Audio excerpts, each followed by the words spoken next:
প্রশ্নপত্র থেকে pass fail থেকে শুরু করে বিভিন্ন অর্গান যেগুলো বিভিন্ন সময় এদিক ওদিক করা যেতে পারে, যেটা চিকিৎসকরা আমাদের থেকে অনেক ভালো আপনারা জানেন, তাহলে এর একটা তো অসাধু ব্যবসায়ী চক্র আরজি করেছিলেন। আমি আরজি করে গিয়ে অনেক কিছু দেখলাম, অনেক কিছু, আমি টিভির সামনে বলবো না। ডক্টর শান্তনু সেন এতদিন ধরে তৃণমূল কংগ্রেস করেও ডক্টর সন্দীপ ঘোষের কাছে কিছুই নন, তার কারণ ডক্টর সেনের অর্থাৎ আপনার কাছ থেকে ডক্টর ঘোষ অনেক বেশি নেত্রীর কাছে। নেত্রী যদি আমাকে ফাঁসি চড়তে বলেন আমি ফাঁসি চড়ে যাব, কিন্তু আমি তার অনুগত সৈনিক হিসেবে শেষ মুহূর্ত পর্যন্ত বলতে বলতে যাব, আমার নেত্রী, মাননীয় নেত্রী, দয়া করে সঠিক খবরটা গ্রহণ করুন। স্বীকার করুন, ডক্টর সন্দীপ ঘোষ আপনাকে যে ল্যাং মেরেছে, এ ল্যাং বোধহয় জীবনে আর খাননি। এক গামলা দুধে একটা চুনের ফোঁটা হচ্ছে এই আরজি করে যিনি প্রিন্সিপাল ছিলেন। কোথাও কি মমতা বন্দ্যোপাধ্যায় এবং অভিষেক বন্দ্যোপাধ্যায় তার মধ্যে এই ইস্যুতে কোথাও কি দূরত্ব তৈরি হয়েছে, যার খেসারত দিতে হচ্ছে রাজায় রাজায় যুদ্ধতে উলু খগড়ার মতো ডক্টর শান্তনু সেনদের? আমাকে 100 কুচি করে কেটে দিলেও আমি তৃণমূল, মমতা ব্যানার্জি জিন্দাবাদ আমার মুখ থেকে বেরোবে।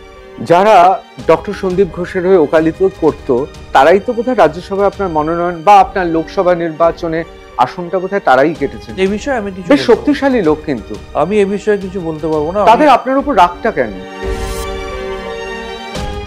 Gauri Devi Institute of Medical Sciences and Hospital, GT Road, Rajpath, Durgapur. Best place to study. For contact us, call 7797662222, 9775696237. আমি ঋতব্রত ভট্টাচার্য, শুরু করছি আর প্লাস নিউজ রুম। আজকে আর প্লাস নিউজ রুমে এমন একজন ব্যক্তিত্ব যিনি এই মুহূর্তে বোধহয় সবচেয়ে বেশি আলোচিত। তার কারণ পশ্চিমবাংলা তার একটা আলাদা পরিচয় আছেন। তিনি রাজনৈতিক ব্যক্তিত্ব, চিকিৎসক, চিকিৎসকদের সর্বভারতীয় সংগঠনের একেবারে সর্বভারতীয় নেতা এবং তার পাশাপাশি প্রাক্তন রাজ্যসভার এমপি ডক্টর শান্তনু সেন। শান্তনুদা, আপনাকে স্বাগত আর প্লাস নিউজে। সত্যি কথা বলতে গেলে এখন যাই কথা বলি না কেন ঘুরে ফিরে আরজি কর আমাদের কাছে চলে আসে। আর ডক্টর শান্তনু সেন তার কাছে তো আসবেই, তার কারণ চিকিৎসকদের নিয়েই আপনার কাজ এবং তার সঙ্গে সঙ্গে সাধারণ মানুষের হয়ে কাজ করেন রাজনীতিবিদ হিসেবে। সব মিলিয়ে এখন যা পরিস্থিতি, এই মুহূর্তে আপনি অন্যতম আলোচিত নাম।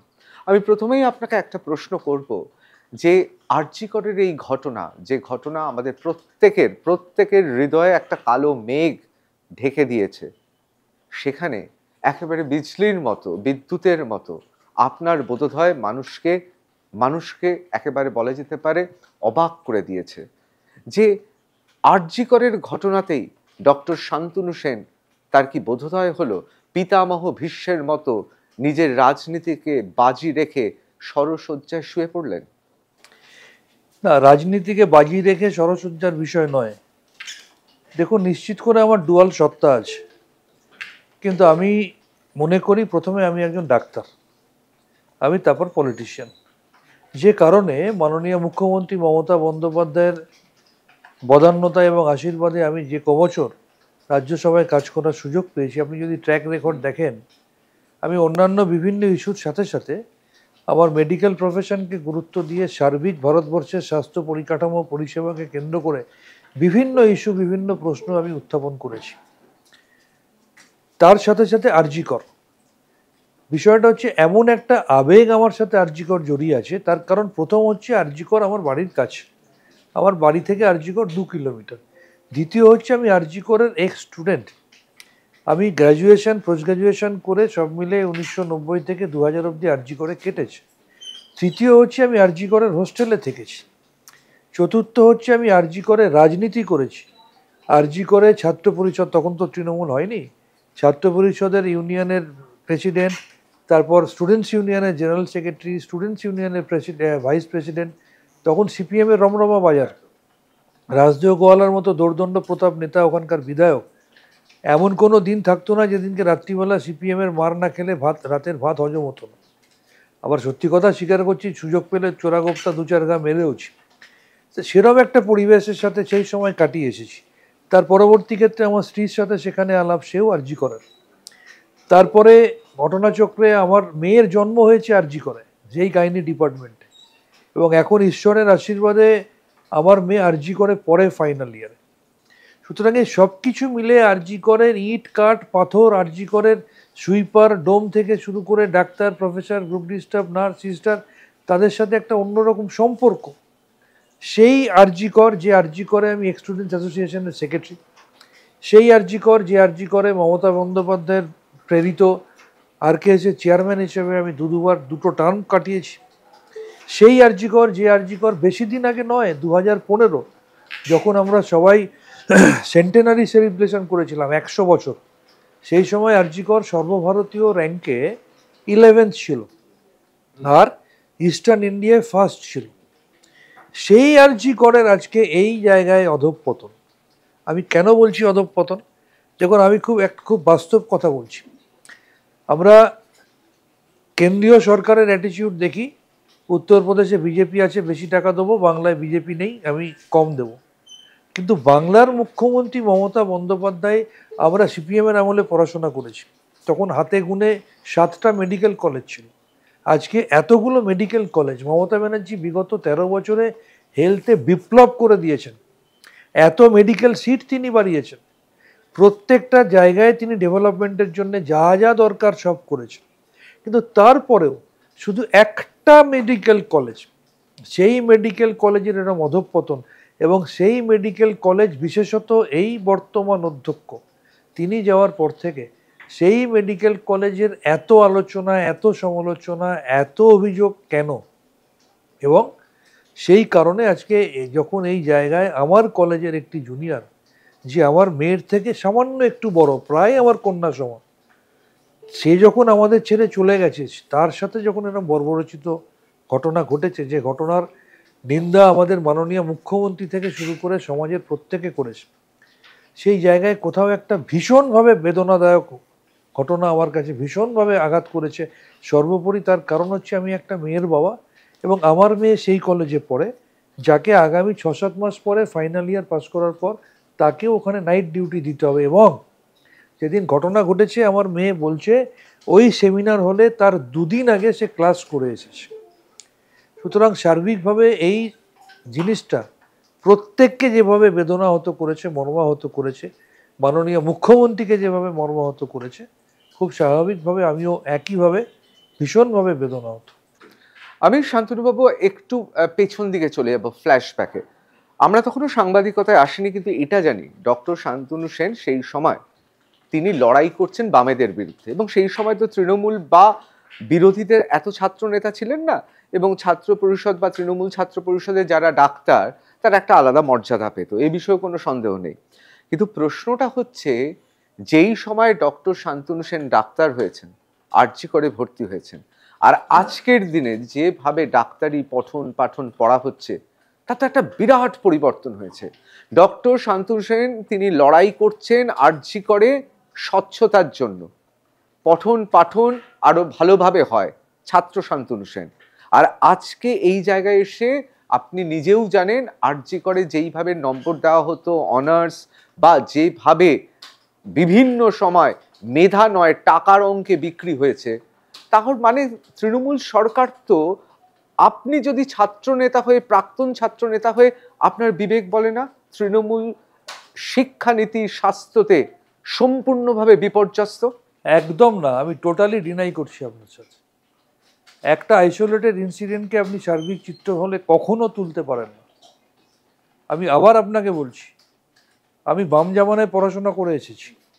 সেখানে আমরা যখন এমার্জেন্সিতে ডিউটি করতাম, একটা ডিসপোজেবল সিরিঞ্জ পাওয়া যেত না, একই গ্লাস সিরিঞ্জে সবাইকে ইঞ্জেকশন দিত। একটা 1 টাকার ক্যালপল, তখনকার দিনে হয়তো 30-40 পয়সা দাম ছিল, সেটা পাওয়া যেত না। কটন ব্যান্ডেজ পাওয়া যেত না, পেশেন্টকে কিনে আনতে বলতে হতো। আজকে সেই আরজি কর হাসপাতাল কেন, সমস্ত সরকারি হাসপাতালে কটন ব্যান্ডেজ গজ তো ছেড়ে দিন, CT scan, MRI, PET scan থেকে শুরু করে সমস্ত ট্রিটমেন্ট বিনা পয়সায় হয়। এটা কোনোদিন আমরা ভাবতে পারতাম? আজকে চোখ বেঁধে আরজি কর মেডিকেল কলেজের আইসিইউ, নিকু পিকু যেগুলো আছে, চোখ বেঁধে যদি আপনাকে ঢুকিয়ে দিয়ে ভিতরে চোখটা খুলে দিই, আপনি বুঝতে পারবেন না আরজি করে এসছেন না কোনো বড় প্রাইভেট কর্পোরেটে আসছেন।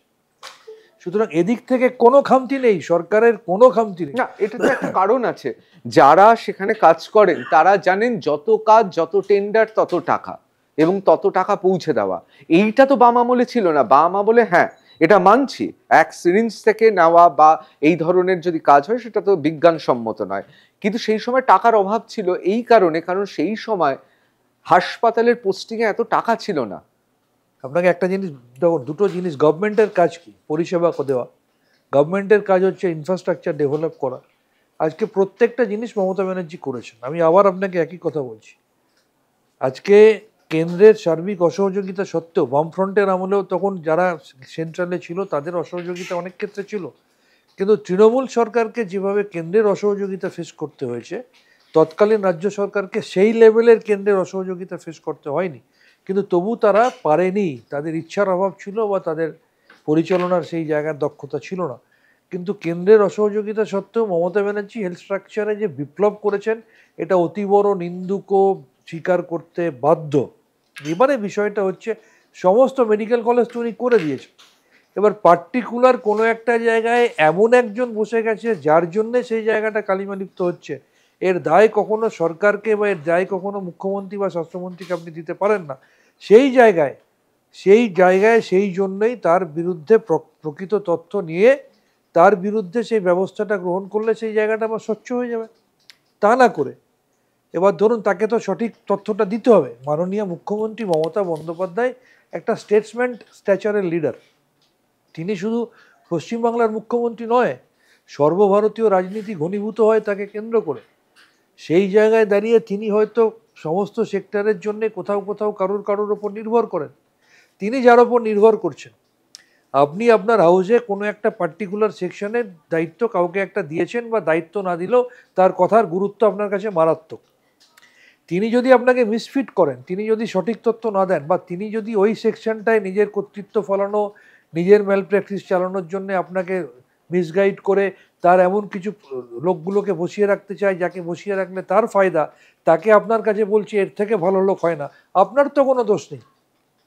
সেই জায়গাটায় দাঁড়িয়ে আমার একই কথা, আমি আমাকে 100 কুচি করে কেটে দিলেও আমি তৃণমূল, মমতা ব্যানার্জি জিন্দাবাদ আমার মুখ থেকে বেরোবে।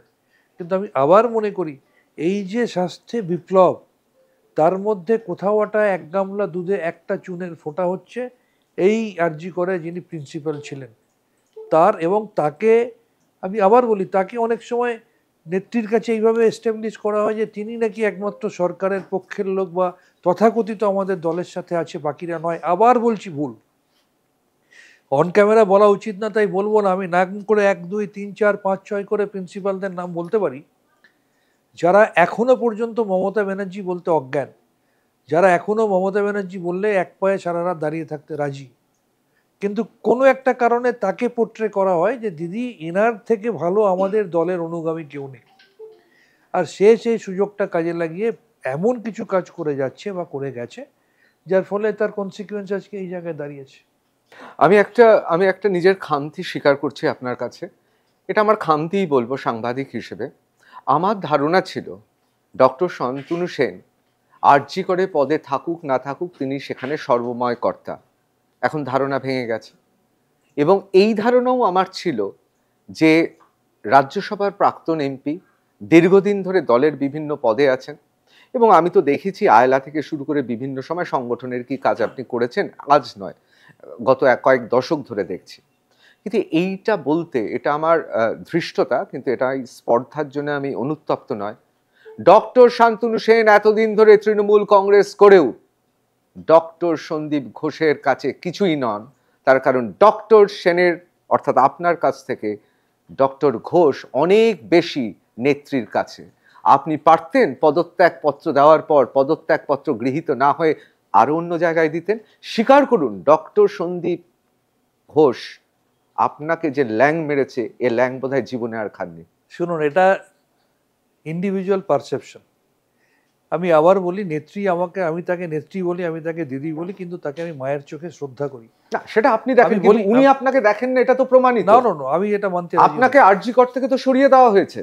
আমি আবার আপনাকে বলছি, একটা ডক্টর সন্দীপ ঘোষকে পুরো রাজত্ব তুলে দিয়েছে। আপনার কথার উত্তর আমি দিচ্ছি। আমি রাজকন্যায় যাচ্ছি না, রাজত্ব তো তুলে দিয়েছে। আমি আপনার কথায় যাচ্ছি, একটা ইন্ডিভিজুয়াল ঘটনাকে কেন্দ্র করে সার্বিক ইনফারেন্স ড্র করতে আমি রাজি নই। আমি এখনো বিশ্বাস করি নেত্রী আমাকে যথেষ্ট স্নেহ করেন, ভালোবাসেন। কিন্তু ডক্টর সন্দীপ আমি ঘোষের আবার থেকে বলছি, কি বেশি? দুটো পার্সপেক্টিভ আলাদা, আমি একটু কাইন্ডলি বলতে দিন।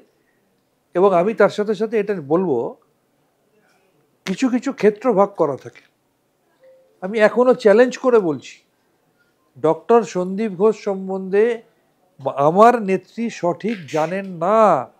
তার কারণ তার হয়ে যে বা যারা প্লি করছে সেই অ্যাডভোকেট বা অ্যাডভোকেটদের হয়তো নেত্রী ভীষণভাবে বিশ্বাস করছেন, এবং নেত্রীর সরলতাটাকে তারা অকারণে অন্যায়ভাবে ব্যবহার করছে। আমি দায়িত্ব নিয়ে বলছি, এবং আমি বিশ্বাস করি আমার নেত্রী সেই নেত্রী যে নেত্রী সত্যি জানার পর তার দলের মন্ত্রী মহাসচিব পার্থ চ্যাটার্জি, তার দলের দীর্ঘদিনের সাথী, আমরা ছোটবেলা থেকে তৃণমূল করতে করতে সেই বালু, অলোক, মুকুল শুনে আসছি এই ট্রায়ো, সেই বালুদা অর্থাৎ জ্যোতিপ্রিয় মল্লিককে রেহাই করেনি। জেলা পরিষদের কর্মাধ্যক্ষ থেকে কাউন্সিলর ভুরি ভুরি নিদর্শন দিতে পারি। সেই মমতা ব্যানার্জি একজন দুর্নীতিগ্রস্ত দুশ্চরিত্র, যার বিরুদ্ধে এত এত অভিযোগ, তার সত্য জানার পরে তাকে রেহাই করবেন, এটা আমি বিশ্বাস করি না। আমি বিশ্বাস করি তার হয়ে যে বা যারা ওকালতি করছে, সেই ওকালতির পদ্ধতিটা এমন, মমতা ব্যানার্জি সরলতার জন্য হয়তো সেটা আপাত বিশ্বাস করছেন। আমি নিশ্চিত একদিন না একদিন সেই ভুল ভাঙবে, এবং সেই কারণেই নেত্রী আমার ওপর রাগ করতে পারেন। আমি তো গতকাল এই কথা বলেছি, নেত্রী যদি আমাকে ফাঁসি চড়তে বলেন আমি ফাঁসি চড়ে যাব, কিন্তু আমি তার অনুগত সৈনিক হিসেবে শেষ মুহূর্ত পর্যন্ত বলতে বলতে যাব, আমার নেত্রী, মাননীয় নেত্রী, দয়া করে সঠিক খবরটা গ্রহণ করুন। তার কারণ আপনি যে পরিমাণ কাজ করেছেন, সারা বাংলা আপনার সাথে আছে, সারা মেডিকেল ফ্র্যাটার্নিটি আপনার সাথে আছে, শুধু একটা অন্তরায়, একটু দয়া করে ভাবুন, একটু দয়া করে সঠিক তথ্যটা গ্রহণ করুন। আপনার কথা এবং উত্তরটা সত্যি খুব যুক্তিগ্রাহ্য, আমারও বিশ্বাস করতে ইচ্ছে করছে, এবং আমি হয়তো কিছুটা বিশ্বাসই করছি। তাহলে এই অ্যাডভোকেট যারা রয়েছে, যারা ডক্টর সন্দীপ ঘোষের হয়ে দালালি করেছেন মাননীয় মুখ্যমন্ত্রীর কাছে, এখন উনি তো শ্রী শ্রী চৈতন্যদেব নয় যে তার প্রেমে আকুল হয়ে গোটা বাংলা তার প্রেমে মত্ত হয়ে গিয়ে বলবেন। উনি তো সেই মানুষ নন। কিন্তু তারা তো অ্যাডভোকেসি করার পেছনে কিছু ফিস ছিল, তার মানে একটা সিস্টেম তো ছিল। অর্থাৎ ডক্টর সন্দীপ ঘোষ তাদের হাতে ফিস তুলে দিয়েছেন, যথোপযুক্ত মূল্য পেয়ে, সেটা ক্যাশ বা কাইন্ড হতে পারে, এখন যা অবস্থা মানুষও হতে পারে, কিছুই বিশ্বাস করা যায় না। সেই ফিস পেয়ে তারা নেত্রীর কাছে, অর্থাৎ মাননীয় মুখ্যমন্ত্রীর কাছে ডক্টর সন্দীপ ঘোষের জয়গান গেয়েছে। তার মানে তো একটা বিরাট একটা চক্র তো সেখানে ছিল। প্রশ্নপত্র থেকে পাশ ফেল থেকে শুরু করে বিভিন্ন অর্গান, যেগুলো বিভিন্ন সময় এদিক ওদিক করা যেতে পারে, যেটা চিকিৎসকরা আমাদের থেকে অনেক ভালো আপনারা জানেন। তাহলে এর একটা তো অসাধু ব্যবসায়ী চক্র আর্জি করেছিলেন, যেখান থেকে ডক্টর শান্তনু সেন টাকাটা তুলে দিতে পারছিলেন না, যারা অ্যাডভোকেসি করেছেন ডক্টর সন্দীপ ঘোষ টাকাটা তুলে দিতে পেরেছিল। সেই জন্যে আপনার পতন হয়েছে আর্জি করে, আর আর্জি করে সন্দীপ সূর্য জাগ্রত হয়েছে। দেখুন, আমি একটা কথা বলি, আমার নেত্রী হচ্ছেন সেই নেত্রী যিনি 7 বারের প্রাক্তন সাংসদ, 4 বারের প্রাক্তন কেন্দ্রের মন্ত্রী, 3 বারের মুখ্যমন্ত্রী। তিনি এখনো যে ঘরে থাকেন, সেই ঘরে হয়তো আপনাকে আমাকে যদি একটানা সমাজ থাকতে বলে পারবো না। তিনি এখনো যে সাদামাটা জীবনযাপন করেন আপনি আমি পারবো না, বাকিরা তো ছেড়ে দিন। তিনি এখনো যে অর্ডিনারি ছোট গাড়িতে চড়ে ঘুরে বেড়ান বা যে আটপৌরে জীবনযাপন করেন, আমরা পারবো না।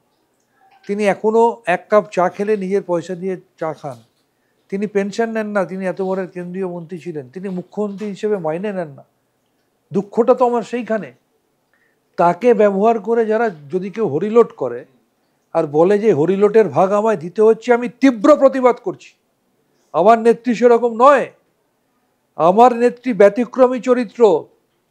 আজকে আমি সারা ভারতবর্ষ ঘুরেছি, আমি ইন্ডিয়ান মেডিকেল অ্যাসোসিয়েশনের ন্যাশনাল প্রেসিডেন্ট হিসেবে অনেক দেশ ঘুরেছি, অনেক ইন্টারন্যাশনাল পলিটিক্যাল লিডারকে দেখেছি, কিন্তু মমতা ব্যানার্জি যে স্ট্যাচারের, সেই স্ট্যাচারের একজনও নেতা নেত্রীকে দেখিনি এই ধরনের জীবনযাপন করতে।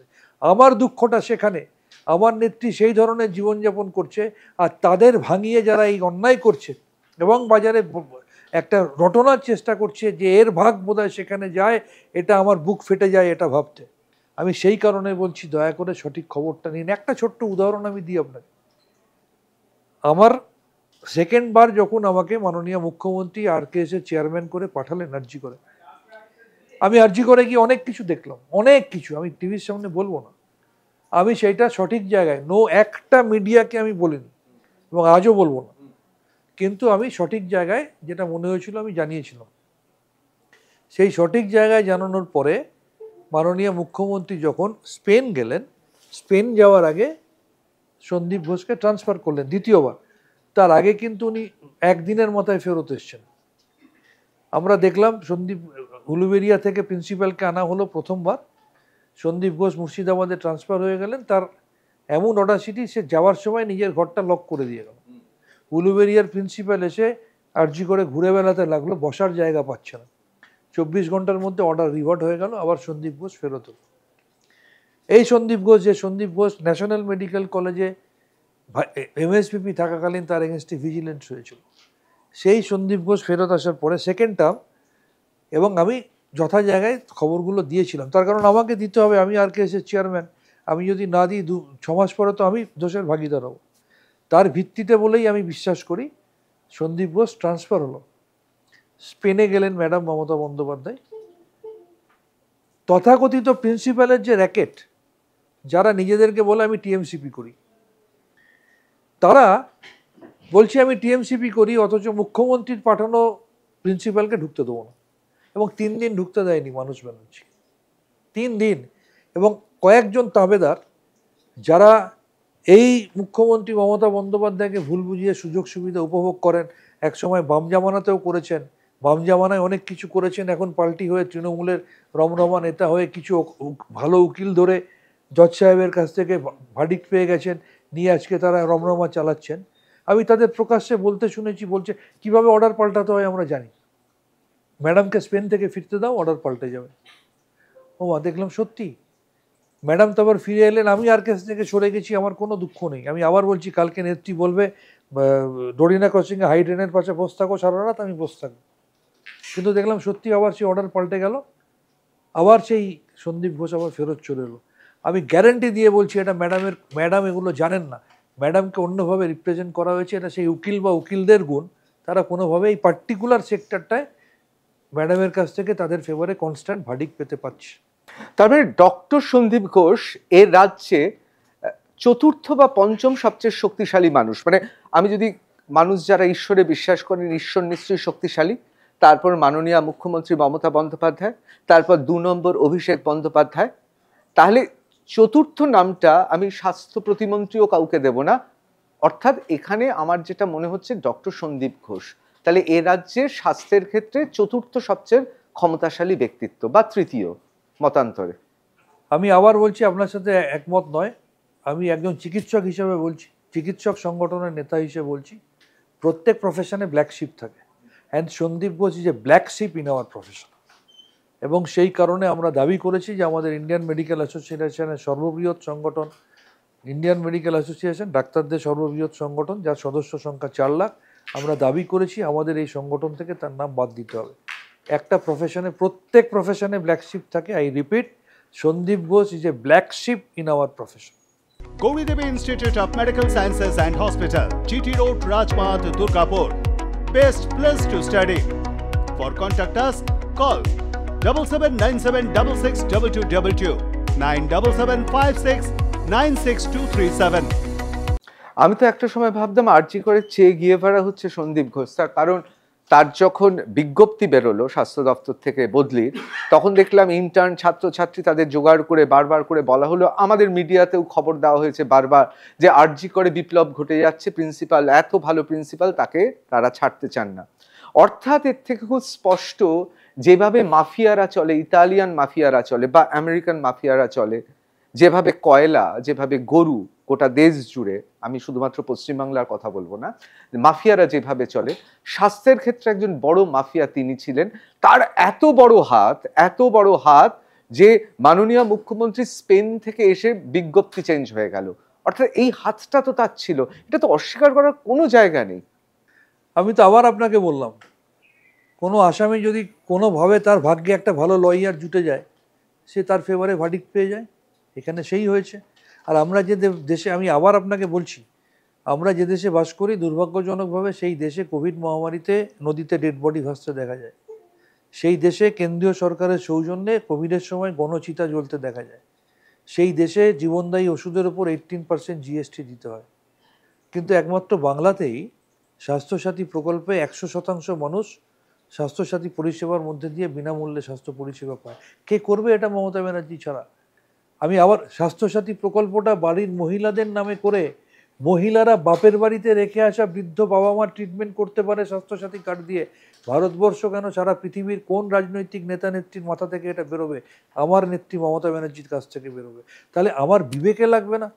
এরকম একজন নেত্রী যিনি এই কাজ করছেন, আমি তাকে আমার স্বার্থ সিদ্ধি করার জন্যে একটা দুর্নীতিগ্রস্ত লোকের হয়ে ওকালতি করে আমি তাকে ভুল বুঝিয়ে নেত্রীর সরলতাকে কাজে লাগিয়ে এমন কিছু করব যার আলটিমেটলি কনসিকুয়েন্সটা লোকে পুরোপুরি, যে মমতা ব্যানার্জি বাংলার মানুষের মনে কোঠায় আছে এই ধরনের ঘটনার জন্য বাংলার মানুষের আঙুলটা মমতার দিকে উঠবে কেন? এটা আমি মেনে নিতে পারবো না। আমার নেত্রীর দিকে আঙুল উঠবে এই কারণে।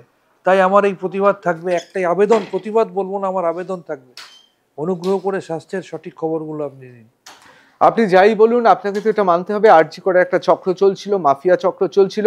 সিবিআই আমরা জানি মধ্যপথে একেবারে নাটকীয়ভাবে গাড়ি থেকে টক করে তুলে নিয়ে চলে গেছে, একেবারে হিন্দি ছবির মতো, বলিউড ছবির মতো। কোথাও কি ভয়েতে নেই ডক্টর শান্তনু সেন যে আবার ডক্টর সন্দীপ ঘোষ বেরিয়ে পড়বে? না দেখুন, যদি আপনি বলেন সিবিআই ট্র্যাক রেকর্ড আমরা জানি। আজও আমরা রবীন্দ্রনাথের নোবেল পাইনি, আজও তাপসে মালিককে তদন্তের সুরাহা হয়নি, আজও রিজবানুর রহমানের তদন্তের সুরাহা হয়নি, আজও নন্দীগ্রামের গণহত্যা তদন্তের সুরাহা হয়নি। বিগত 2 বছরে বাংলায় 29টা সিবিআই কেস হয়েছে, একটা কেসও দিনের আলো দেখেনি। সুতরাং এই সিবিআইয়ের কনভিকশন রেট নিয়ে আমরা খুব আতঙ্কিত। তাই তো আমাদের দাবি, আজকে আমাদের নেত্রীও দাবি তুলেছেন। ঠিক আছে, মমতা ব্যানার্জি বলেছিলেন যে রোববার অবধি দেখুন, তাহলে সিবিআইকে দেবো। কেউ পিআইএল করেছে, তার জন্য তার অনেক আগেই সিবিআইকে দেওয়া হয়েছে। তাই তো নেত্রী বলেছেন যে রোববারের মধ্যে তদন্ত সম্পূর্ণ করো, দোষীদের চিহ্নিত করো, শাস্তি দাও। সিবিআই যদি সঠিক তদন্ত করে আশা করব সত্য উদ্ঘাটিত হবে, যেটা প্রত্যেকে চাইছে। কিন্তু মাননীয় এলকে আডবাণী, আমি খুবই শ্রদ্ধা করি তাকে, তিনি যা পারেননি সিবিআই পারবে। বিশেষ করে আগে তো মোদী সরকার ছিল, এখন আবার এনডিএ সরকার। অন্ধ্রপ্রদেশ বা বিহার থেকে ফোন গেলেই তো উল্টো পাল্টা হয়ে যাবে। আপনার মনে হয় সিবিআই পারবে? দেখুন, আমি আবার আপনাকে বললাম, সিবিআইয়ের ট্র্যাক রেকর্ড নিয়ে আমরা খুব একটা কনফিডেন্ট তাই নয়। আমাদের কলকাতার পুলিশ তো তদন্ত শুরু করেছিল, কিন্তু যখন এর ভিত্তিতে মহামান্য আদালত সিবিআই দিয়েছে এবং আমাদের ইন্ডিয়ান মেডিকেল অ্যাসোসিয়েশন একটা দাবি করেছে সিবিআইকেও স্ক্রুটিনি করবো আমরা, সিবিআই সঠিক পথে তদন্ত নিয়ে যাচ্ছে কিনা, সিবিআই দ্রুততার সাথে তদন্ত করছে কিনা। সুতরাং সিবিআই তদন্ত করছে বলে আমরা হাত পা গুটিয়ে বসে গেলাম, কারণ সিবিআইয়ের যা ট্র্যাক রেকর্ড, অন্ধের মতো সিবিআইকে বিশ্বাস করবে বলে কেউ আমার মনে হয় না। তাই সিবিআইয়ের কর্মপদ্ধতির উপর একটা স্ক্রুটিনাইজেশন দরকার। আমি একটা চিত্রনাট্য বলছি, আমি আপনার কাছে শুধু পেশ করছি, আপনি আপনার মতো উত্তর দেবেন। ব্যাপারটা হচ্ছে যে রবিবার, অর্থাৎ বলা হয়েছিল সেই সময় দাঁড়িয়ে 3-4 দিনের মধ্যে কলকাতা পুলিশ যদি না তদন্ত পূর্ণাঙ্গ করতে পারে তাহলে সিবিআইকে দেওয়া হবে। তার মধ্যে কি কি হলো? তার মধ্যে পিডব্লিউডি সেমিনার রুমের লাগোয়া সেই দেওয়াল ভাঙতে শুরু করলো। তার মধ্যে অনেকে সন্দেহ প্রকাশ করছে, নথিপত্র, হার্ড ডিস্ক, সিসিটিভির ফুটেজ সরানো হচ্ছে। এমনকি গোটা দেশ জুড়ে যখন প্রতিবাদ হয়েছে, বিশেষ করে কলকাতা এবং বাংলার মহিলারা দেখিয়ে দিয়েছেন রাতের বেলায় যে গর্জন, সেই গর্জনের সময় সুযোগ পেয়ে, সেটা কাশীপুর হতে পারে, সেটা বেলগাছিয়া হতে পারে, ওই দিক থেকে একদল লোক ঢুকলো, কলকাতা পুলিশ তাদের সেফ প্যাসেজ করে দিল, তারা এসে ভাঙচুর করলো। শুধু ইংরেজিটা কম জানেন বলে, যদিও ইংরেজি কম জানা আমি মনে করি না কোনো সেটা খুব একটা খারাপ, ইংরেজি কম জানেন বলে শুধু ফ্লোর, অর্থাৎ 2nd ফ্লোর, 3rd ফ্লোর, 4 তলা 3 তলা গুলিয়ে ফেললো। এই যে সিবিআই আসার আগে যতটা সম্ভব প্রমাণগুলো লোপাট করা এবং পরবর্তীকালে সিবিআইকে চাপ দেওয়ার জন্য একদিকে ভারতীয় জনতা পার্টি, অন্যান্য রাজনৈতিক দল এবং শাসক তৃণমূল হাস্যকর সব ঘটনা ঘটালেন কলকাতার রাজপথে। কার দাবি? ফাঁসির দাবি।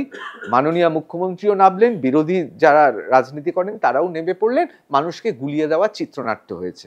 কোথাও মনে হয় এরপর সিবিআই পারবে? আসলে তো ওই শাসক দলের মিছিল সিবিআই আধিকারিকদের দেখানো যে লক্ষ লক্ষ বাংলার মা, বোন, দিদিমা, জেঠিমা, কাকিমা, তাদের কণ্ঠ থেকেও আমরা কম শক্তিশালী নয়। দেখুন, তিলোত্তমার চলে যাওয়াকে কেন্দ্র করে 14 তারিখে রাতে যে আনঅর্গানাইজড যে প্রোটেস্ট হয়েছে, সেটা কিন্তু মমতা ব্যানার্জি নিজেও আজকে সমর্থন জানিয়েছেন, এবং আমরাও বারবার এই আন্দোলনকে সমর্থন জানিয়ে এসেছি। কিন্তু তার পর 14 তারিখ রাতে যে হিংস্র ঘটনা ঘটেছে আরও একবার আরজি করের বুকে, এটা নিন্দা করার কোনো ভাষা নেই। যেভাবে তারা আন্দোলনরত ছাত্রদের জায়গাটা ভেঙেছে এবং হঠাৎ করে তারা উপরে উঠে গেছে, হাসপাতালে জিনিসপত্র ভাঙচুর করেছে, যেটা আপনি বললেন, তারা সেমিনার হলের দিকে গিয়েছিল ইত্যাদি ইত্যাদি, এবং তারপর পিডব্লিউডির যে পদক্ষেপ। আমি এই জায়গায় দাঁড়িয়ে আমার দলের সর্বভারতীয় সাধারণ সম্পাদক অভিষেক বন্দ্যোপাধ্যায়ের স্ট্যান্ডকে সমর্থন করে বলি, তিনি সেদিন মধ্যরাতে এক্সট্যান্ডেলে যেটা লিখেছেন সেটাই আমার স্ট্যান্ড। তিনি কমিশনার অফ পুলিশকে বলেছেন যে এই ধরনের জঘন্য কাজ যারা করেছে তাদের চিহ্নিত করুন, যারা আন্দোলন করছে তাদের দাবি যুক্তিযুক্ত, যারা এই কাজ করেছে তারা যে দলের সাথে যুক্ত থাকুক বা তাদের পিছনে যে মদতদাতা থাকুক তাদেরকে চিহ্নিত করে শাস্তি দিন। এবং আমি এখনও মনে করি কলকাতা পুলিশ এতটা দক্ষ, এই নামগুলো যখন সোশ্যাল মিডিয়া, ইলেকট্রনিক মিডিয়ায় চলে এসেছে, আমি শুনেছি বা দেখছিলাম এর মধ্যে অনেককেই অ্যারেস্ট করেছে। আমি মনে করি বাকি যাদের অ্যারেস্ট করতে পারেনি তারা ইতিমধ্যে অ্যারেস্ট করে ফেলবে। যাহা তাক, যেখানে তথ্য প্রমাণ লোপাটের প্রশ্ন, আমি ব্যক্তিগতভাবে তৃণমূল কংগ্রেসের একজন সৈনিক হিসাবে মনে করি যে তথ্য প্রমাণ লোপাট বিজেপি শাসিত রাজ্যে হয়, সেখানে তথ্য প্রমাণ লোপাটের জন্য এনকাউন্টার করে গুলি করে দেওয়া হয়, পুলিশ কাস্টডিতে ডেথ হয়। এবং এক্ষেত্রে আমরা বিশ্বাস করি কলকাতা পুলিশ কমিশনার বিনীত গোয়েল সাহেব নিজে প্রেস করে বলেছেন যে কোনো তথ্য প্রমাণ লোপাট হয়নি। পরবর্তী ক্ষেত্রে যেহেতু এটা সাবজুডিস, যেহেতু সিবিআই তদন্ত করছে, আশা করব সিবিআই তদন্ত করতে গিয়ে বুঝতে পারবে তথ্য প্রমাণ লোপাট হয়েছে কি হয়নি। কাশীপুর হোক, বেলগাছিয়া হোক, ওইখান থেকে যে যারা এলেন, তারা যতদূর সাংবাদিকতা করেছি, রাজ্যে দুধরন মানুষের এরকম সাহস থাকতে পারে। সেটা সিপিএম আমলেও ছিল, কংগ্রেস আমলেও ছিল, এখনো তাই। এক, শাসক দলের সঙ্গে যারা যুক্ত তারা এটা করতে পারে। আরেক দল হচ্ছেন মাওবাদী, যারা অতি বামপন্থায় বিশ্বাস করেন। এখনো পর্যন্ত যা বিরোধীরা প্রচার করছেন এবং যে ছবি এবং ঠিকানা এবং তাদের সম্পর্কে লিখছেন, তাতে এই বিষয়ে অনেকেরই সন্দেহ নেই এরা শাসক দলের সঙ্গে যুক্ত। প্রশ্ন হচ্ছে কোন কর্তা বা কোন কর্তৃ তাদের নির্দেশ দিল, এবং কলকাতা পুলিশ সেদিন দুর্গাপুজোর মতো গোটা রাত ব্যারিকেড তৈরি করলো গোটা কলকাতা শহরে, তারা ঢুকলোই বা কি করে, বেরোলোই বা কি করে। এবং পুলিশের আত্মগোপনটাও কিন্তু বিশেষ করে হামলার সময় চোখে পড়েছে। সব মিলিয়ে চিত্রনাট্যটা আরো জোরদার হতে পারতো না? দেখুন, প্রথম কথা, হুলিগানরা হুলিগান হয়, অ্যান্টি সোশ্যালরা অ্যান্টি সোশ্যাল হয়। তাদের কোনো জাত হয় না, তাদের কোনো ধর্ম, বর্ণ, রাজনীতি হয় না। তারা আজ এখানে, কাল ওখানে, সেখানে থাকে। দ্বিতীয়ত, আমরা কিন্তু যদি তর্কের খাতিরে বলি, আমরা তর্কের খাতিরে দেখেছিলাম বাইরে কিন্তু ডিওএফআই এর পতাকা নিয়ে বেশ কয়েকজনকে দেখা গেছে। নিশ্চিত করে ডিওএফআই এর পতাকাটা আমি ধরে নিতে পারি তৃণমূলের কর্মীরা ধরবে না, বা অনেক চিহ্নিত মুখ দেখা গেছে যারা জাতীয় পতাকা নিয়ে বিজেপির কর্মী। আবার এটাও প্রশ্ন যে যারা গেছে তারা ভিতরে গিয়ে যারা আন্দোলন করছে তাদের মঞ্চটা ভাঙচুর করেছে। পাশাপাশি এটাও লক্ষণীয়, পুলিশকে মারা হয়েছে, পুলিশ অত্যাচারিত হয়েছে, পুলিশের মুখ দিয়ে গলগল করে রক্ত বেরোচ্ছে, পুলিশের জিপ উল্টে দিয়েছে, পুলিশের কিয়ক্স ভেঙে দিয়েছে। সুতরাং ওভারঅলভাবে যদি আপনি এদের স্ট্যাম্প করেন, এদের স্ট্যাম্প হচ্ছে এরা অ্যান্টি সোশ্যাল, এরা দুষ্কৃতী, এরা যার সাথেই থাকুক, এদের পিছনে যে দলেরই মদত থাকুক। সেই কারণে আমি আবার বলছি, আমার নেতা অভিষেক বন্দ্যোপাধ্যায়ের স্ট্যান্ডটা এখানে আমার স্ট্যান্ড। যে দলের সাথেই তাদের যুক্ত থাকুক তারা, আমরা বিশ্বাস করি Calcutta police is competent enough to find them out. তাদেরকে ইমিডিয়েটলি, বাকি যাদের চিহ্নিত করা যায়নি আমি বিশ্বাস করি তাদেরও চিহ্নিত করে তাদেরকে অ্যারেস্ট করে শাস্তি দেবে। আরজি করের প্রাক্তন ছাত্র চিকিৎসক ডক্টর শান্তনু সেন, একজন পিতা যার মেয়ে আরজি করেই পাঠরতা এবং সেও মহিলা চিকিৎসক, এই সব পরিচয়ের ডক্টর শান্তনু সেনকে যদি আমি বলি ক্যামেরার সামনে বুকে হাত দিয়ে বলতে, আপনি একদম নিশ্চিত যে শাসক দলের কেউ এই হামলায় নেই, এটা কি করবেন? আমি আবার একটা কথা বলছি, আমি একটা রেশনাল লোক, আমি সায়েন্সের স্টুডেন্ট, আমি হাওয়ায় কথা বলা বিশ্বাস করি না বা বলিও না। যে জিনিসটা তদন্ত সাপেক্ষ বিষয়, যতক্ষণ না তদন্তে সত্য উদ্ঘাটিত হচ্ছে আমি সেটা কি করে বলবো। তবে আমি আমার দলের প্রতি বিশ্বাস রেখে বলতে পারি এই ধরনের কাজকে দল বরদাস্ত করে না। এবং আবার আমি বলছি, আমার দল যদি এ ধরনের কাজ করতো তাহলে আমার দলের সর্বভারতীয় সাধারণ সম্পাদক এই ধরনের এক্সট্যান্ডেলে লিখতেন না। তাই আমি আবার একই কথা বলছি, আমি আমার দলের নেতা, আমার সর্বভারতীয় সাধারণ সম্পাদক অভিষেক বন্দ্যোপাধ্যায়ের স্ট্যান্ডকে সমর্থন করছি। কোথাও কি মমতা বন্দ্যোপাধ্যায় এবং অভিষেক বন্দ্যোপাধ্যায় তার মধ্যে এই ইস্যুতে কোথাও কি দূরত্ব তৈরি হয়েছে, যার খেসারত দিতে হচ্ছে রাজায় রাজায় যুদ্ধতে উলু খগড়ার মতো ডক্টর শান্তনু সেনদের?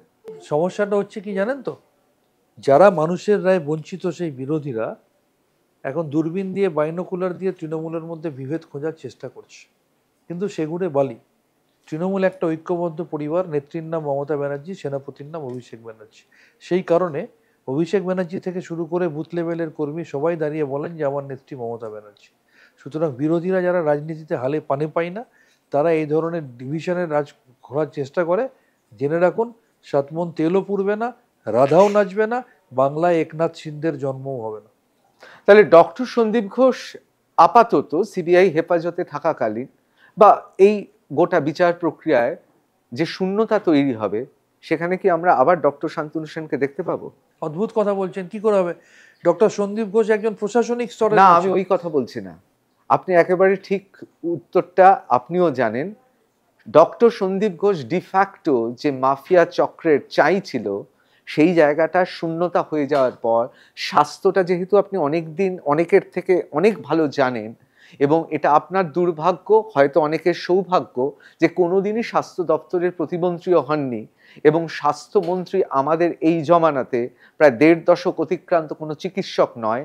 সেই জায়গায় কি ডক্টর শান্তনু সেন তার কর্তৃত্ব আবার ফেরত পেতে পারে? আমি মনে করি ভারতবর্ষের সর্বকালীন সর্বশ্রেষ্ঠ স্বাস্থ্যমন্ত্রীর নাম মমতা বন্দ্যোপাধ্যায়, এবং তিনি ২০১১ থেকে ২০২৪ এই ১৩ বছরে সেটা প্রমাণ করেছেন। মানে ডক্টর বিধানচন্দ্র রায়? আমি আবার না, আমি শুনুন, কারোর সাথে সচিন তেন্ডুলকার বড় না সৌরভ গাঙ্গুলি বড় এই ধরনের প্রশ্ন হয় না, কিন্তু আমি আপনাকে আবার বলছি, ডক্টর বিধানচন্দ্র রায় তার আমলে তার পার্সপেক্টিভে ওই কবছর কাজ করার সুযোগ পেয়েছেন, সেটা একরকম। মাথায় রাখতে হবে, তার আমলে কেন্দ্রের এই লেভেলের চূড়ান্ত অসহযোগিতা ছিল না, যেটা মমতা ব্যানার্জিকে প্রত্যেক মুহূর্তে ফেস করতে হয়। তখন বাংলার ওই পপুলেশন ছিল না আজকে বাংলার যে পপুলেশন, তখন ওই ধরনের মিডিয়া ছিল না, আর আজকে একটা পিন পড়লেও মিডিয়ার খবর হয়। সুতরাং এগুলো কম্পেয়ার করা যায় না। বিধান রায় তার স্ট্যাচারের, মমতা বন্দ্যোপাধ্যায় আমি মনে করি এই যুগের বিধান রায়। মমতা বন্দ্যোপাধ্যায়কে বিধান রায়ের সঙ্গে তুলনা করছেন চিকিৎসা শাস্ত্রে বা স্বাস্থ্য মন্ত্রক হিসেবে। বিধান রায় চিকিৎসক ছিলেন, মমতা ব্যানার্জি তো চিকিৎসক নন, কিন্তু একজন সফল মুখ্যমন্ত্রী হিসাবে বিধান রায় বাংলার উপকার আমরা ছোটবেলা থেকে শুনেছি। আমি মনে করি এই যুগের বাংলার বিধান রায় হচ্ছেন মমতা বন্দ্যোপাধ্যায়। সুতরাং দুটো তুলনা করা যায় না। কিন্তু আমি আপনাকে একটা কথা বলবো, আমার পার্সপেক্টিভে আমি যেটা বিলিভ করি, ভারতবর্ষের সর্বকালীন সেরা মুখ্যমন্ত্রীর নাম মমতা ব্যানার্জি, যিনি বাংলার ১১ কোটি মানুষকে স্বাস্থ্যের সুনিশ্চিত সুরক্ষা এবং নিরাপত্তা দিয়ে প্রমাণ করেছেন। সেটা সেই কারণেই দুঃখটা আমার, যে এই স্ট্যাচারের একজন নেত্রীকে কেন আমরা নিজের স্বার্থ সিদ্ধির জন্য কেউ বা কারা ভুল বুঝিয়ে এমন কিছু ঘটনা ঘটাতে ইনডিরেক্টলি সাহায্য করব, যার জন্যে আমার সেই নেত্রীর সাদা কাপড়ে এক ছিটে হলেও কালির দাগ লাগে। আমি সেটা মেনে নিতে পারবো না। তাহলে আপনি এটা স্বীকার করছেন, সাদা শাড়িতে একটা ছোট্ট বিন্দু হলেও কালির দাগ লেগে গেল? নো, মমতা ব্যানার্জির শাড়িতে কালির ছিটে কেউ খুঁজে পাবে না। কিন্তু আজকে যখন আমরা দেখি বিরোধীরা বলুন বা যারাই বলুন, তারা তো কোনো সুযোগ পেত না, কিন্তু তারা এই যে অনেকে বলার সুযোগ পাচ্ছে, এই সন্দীপ ঘোষ কেন স্টেপ নেওয়া হয় না, কেন তাকে বারবার ফিরিয়ে আনা হয়, কেন ৪ ঘন্টার মধ্যে তাকে অন্য মেডিকেল কলেজে করা হয়, এটা তো মমতা ব্যানার্জিকে কেউ বলছেন তাই তিনি তার উপর বিশ্বাস করে করছেন। তার তো কোনো দোষ নেই, তার সরলতার কেউ সুযোগ নিচ্ছেন, কেউ বা কারা সুযোগ নিচ্ছেন। তো সেই জায়গাটা এটা না হলে, আজকে তো এটা মানুষের আঙুল। আজকে মমতা ব্যানার্জি বাংলায় যে জায়গায় বাংলাকে নিয়ে গেছেন, বা সদ্য সমাপ্ত লোকসভা নির্বাচনেও মানুষের জনসমর্থন তার প্রতি কিভাবে, সেটা যেভাবে প্রমাণিত। আজকে বাংলার মানুষ মমতা ব্যানার্জি ছাড়া কাউকে ভাবে না। মধ্যবিত্ত গরিব থেকে শুরু করে হিন্দু মুসলিম সমস্ত ধর্মের মানুষের কাছে মমতা ব্যানার্জির বিকল্প নেই। সেই জায়গায় দাঁড়িয়ে আজকে এই ধরনের সিচুয়েশন আমরা কেন তৈরি করব, যেখানে কিছু মানুষও সুযোগ পাবে মমতা ব্যানার্জির দিকে আঙুল তুলতে? Gauri Devi Institute of Medical Sciences and Hospital, GT Road, Rajpath, Durgapur. Best place to study. For contact us, call 7797662222, 9775696237. Doctor Shantanu Sen, আমি আপনাকে ধন্যবাদ জানাবো, একের পর এক প্রশ্নের উত্তর দিচ্ছেন, এবং এত যুক্তিতে ঠাসা, যে সত্যি সাংবাদিক হিসেবে কালঘাম ছুটে যাচ্ছে আপনার মিথ্যেটা মানুষের সামনে ধরার। এত বুক আগলে বাঁচাচ্ছেন কেন? রাজ্যসভায় দ্বিতীয়বারের জন্য মনোনয়ন দিল না। অনেকে বলছেন ডক্টর সন্দীপ ঘোষ, তার হয়ে যারা ওকালতি করে, একটা বিরাট লবি আপনার পেছনে পড়ে গেছে। তা এত বাঁচিয়ে কি লাভ? না, আপনি যেটা বললেন সেটা আমিও শুনেছি বা কিছু কিছু ক্ষেত্রে উপলব্ধিও করেছি, কিন্তু আমি কিছু প্রিন্সিপাল নিয়ে চলি। আমি অন্যায়ের সাথে আপোষ করতে পারি না, এবং আমি মমতা বন্দ্যোপাধ্যায়ের সাথে দ্বিচারিতা করতে পারি না। তিনি আমার নেত্রী, কারোর কথায় বা যে কোনো কারণে তিনি যে সিদ্ধান্ত নেবেন সেটা শিরোধার্য। তার সুযোগেই, তার দেওয়া সুযোগেই আমি 6 বছর রাজ্যসভার এমপি থেকেছি। তিনি আমাকে পরে বলেছেন অন্যভাবে কাজে লাগাবেন। কালকে তিনি যদি আমাকে বলেন যে কোথাও কোনো একটা রাস্তার ধারে ফুটপাতের ওপর 1 ঘন্টা বসে থাকো বা 10 ঘন্টা বসে থাকো, আমি তাই করব। কারণ আমি লয়ালিটিতে বিশ্বাস করি, আমি কিছু বেসিক প্রিন্সিপালে বিশ্বাস করি।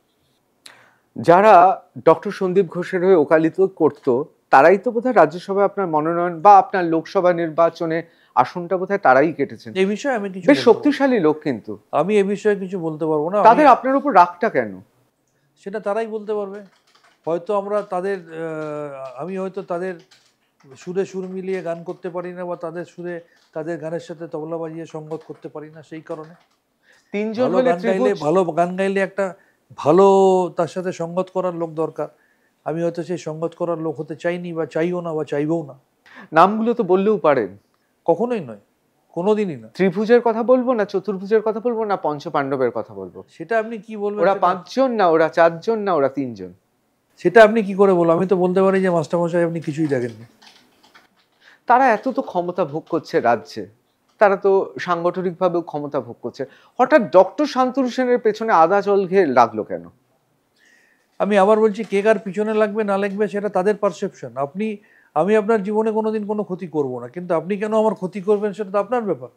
আপনার জায়গাটা শুনুন। আমি একটা জিনিসে বিশ্বাস করি, আমি খুব স্পিরিচুয়ালিটি মেনটেন করে চলি। আমি মনে করি সারা পৃথিবীকে চেঞ্জ না করে নিজেকে চেঞ্জ করো। আপনি আমাকে একটা কাঁটাওয়ালা গোলাপ ফুল দিলে কাঁটাটা যতক্ষণ আমি না ধরবো, কাঁটাটা আপনার হাতেই থাকবে। সুতরাং I believe change myself, I believe to change myself. আমি আমার জায়গায় ঠিক আছি। তারা আমাকে কি পার্সপেক্টিভে দেখছে, আমার দ্বারা তাদের কোনো কার্যসিদ্ধি হচ্ছে না, বা আমার এই অবস্থানের জন্য তাদের কোনো কার্যসিদ্ধিতে বাধাপ্রাপ্ত হচ্ছে বলে তারা আমার বিরোধিতা করছে, না তাদের পারসেপশন।